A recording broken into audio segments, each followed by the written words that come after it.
Hi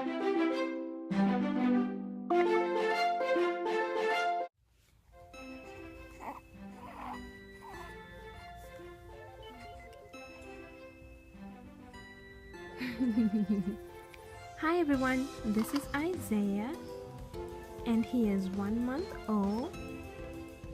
Let's see what things he's doing now.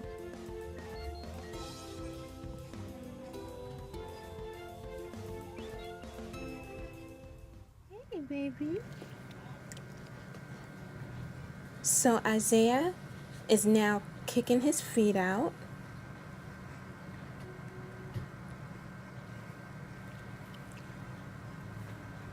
And at times he will just kick away.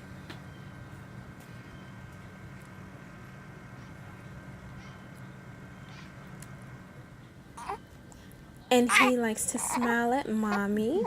Yes.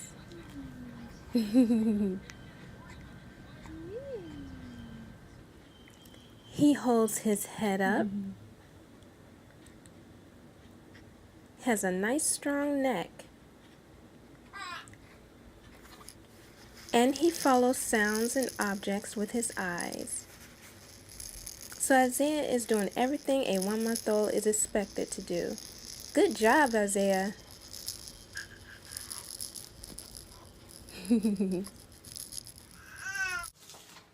Hi everyone, my name is Effie.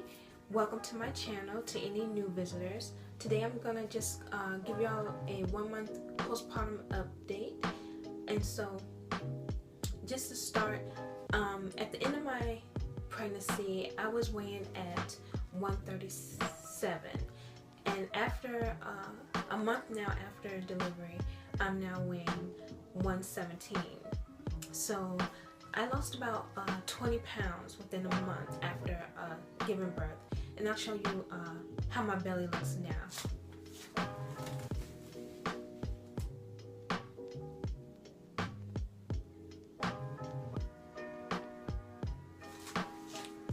So postpartum starts almost immediately after birth, and so I delivered at Mary Immaculate Hospital, which is located in Newport News, Virginia. And this was the very first time I ever delivered a child at this particular hospital. I delivered my other 6 children at a different hospital, and compared to that hospital, this hospital I had the best experience yet. So the staff was very nice and kind and caring, and took very good care of me and my baby. So once I delivered, a little while, maybe I want to say about an hour or two after I delivered, I was moved to my postpartum room, and from there, how I was taken care of, they do your vital checks. The nurses come every so often and do your vital checks and your belly check, and that's basically what they do. What, you know, for your time there, particularly if you do a natural birth, or what, yeah, that's, I'm not sure what more they do when you if you had a C-section, but women who did a natural birth, I know that they just do the vital checks and belly checks and everything. So once I got home, I limited my activity, and I didn't lift anything heavier than the baby. And when I had to take the baby to doctor's appointments by myself, what helped me, instead of having to lift the baby in the car seat carrier, this right here is what I would use. And this is a must-have for all mothers. This is a must-have. This particular carrier is the I think it's the Infantino brand. This was given to me by one of my co-workers. So and it's very convenient, and I love it. And how it works is, this particular brand is these little claps on the sides, they come loose. You take these loose like that, and then it has a Velcro right here that you take loose, and it's on both sides. On both sides, you just take these loose. I like this particular brand. I had a different one when I had my other children, and it was a little difficult to use because how that one was made, you could only you had to put the baby in and pull the baby out, whereas this one has the side buckles and everything, and on both sides, and you can, you know, lay it out, open it out just like this. And what I would do is I would have the you know, I already have the straps on my back. The straps here you put on your back, the back of your shoulder, and then I would just lay the baby in on my lap, and then just easily bring them up and snap the buckles together, just like that. Very easy. So ladies, this is a must-have. They have all different brands, and they range from, I want to say $15 to about $50. So ladies, please, yes, invest. This is a good investment. So it'll help. It's an alternative to lifting the baby in the actual car seat carrier, which will be too heavy for you. So that was what I did. I used that the backpack baby carrier instead. Another thing is you want to do Kegel exercises. That's very important. If you don't know what Kegel exercises are, they are where you would tighten up the muscle in your vaginal area. That one muscle that you tighten up when you're holding to pee. It's that exact same muscle that you will use to tighten up and relax. And that will help tone that muscle and strengthen it to avoid losing control of your bladder. So that's very important to do.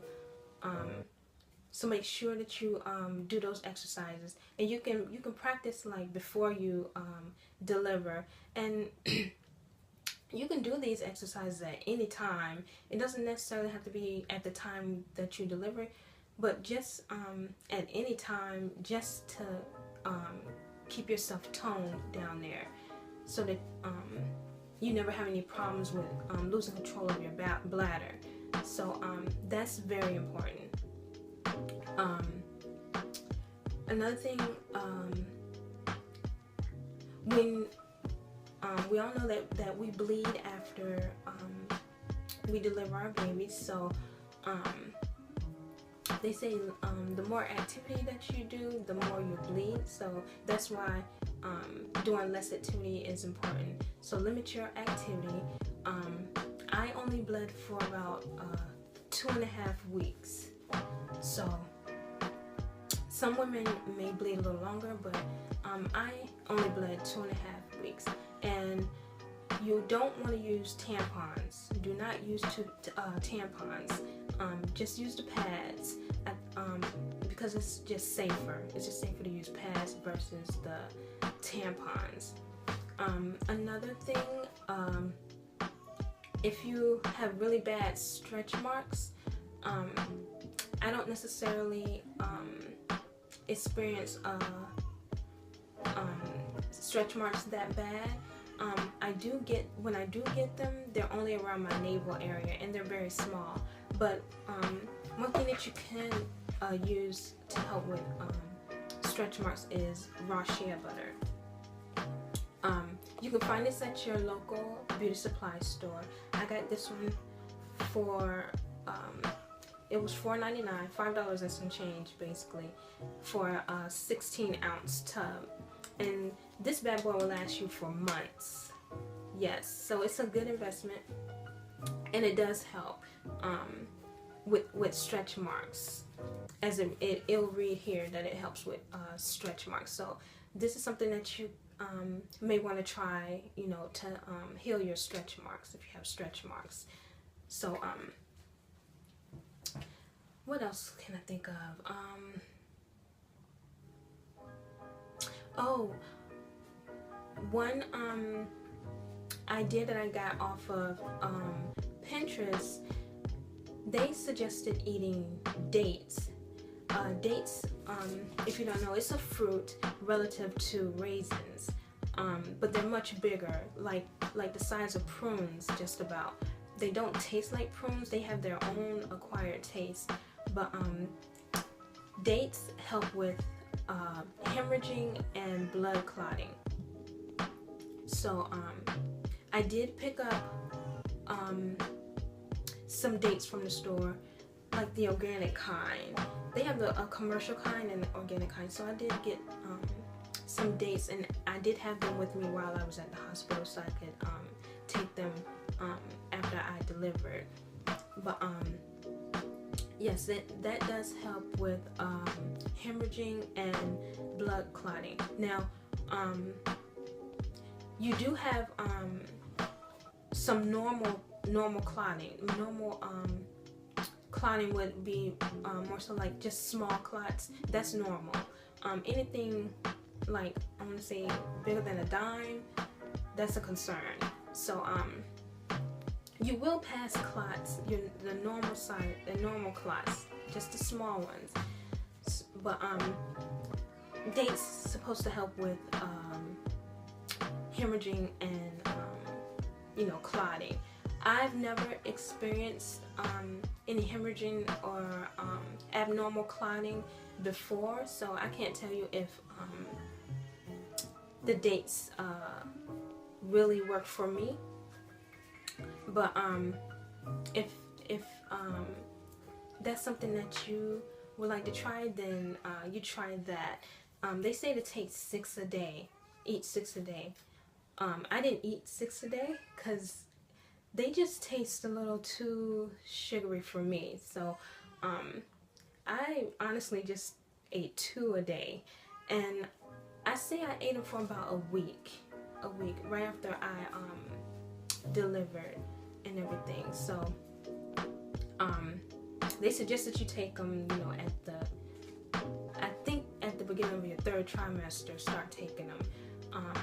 I didn't come upon the information till near the end of my 3rd trimester. So again, if that's something that you interested in to try, you could try that as well, if that's a concern that you may have. I think that's about all that I can think of. Yeah, so I hope that these few tips that I shared with you today were helpful to you all. And if you like this video, please subscribe for more, and I'll see you in my next video. Thanks for watching.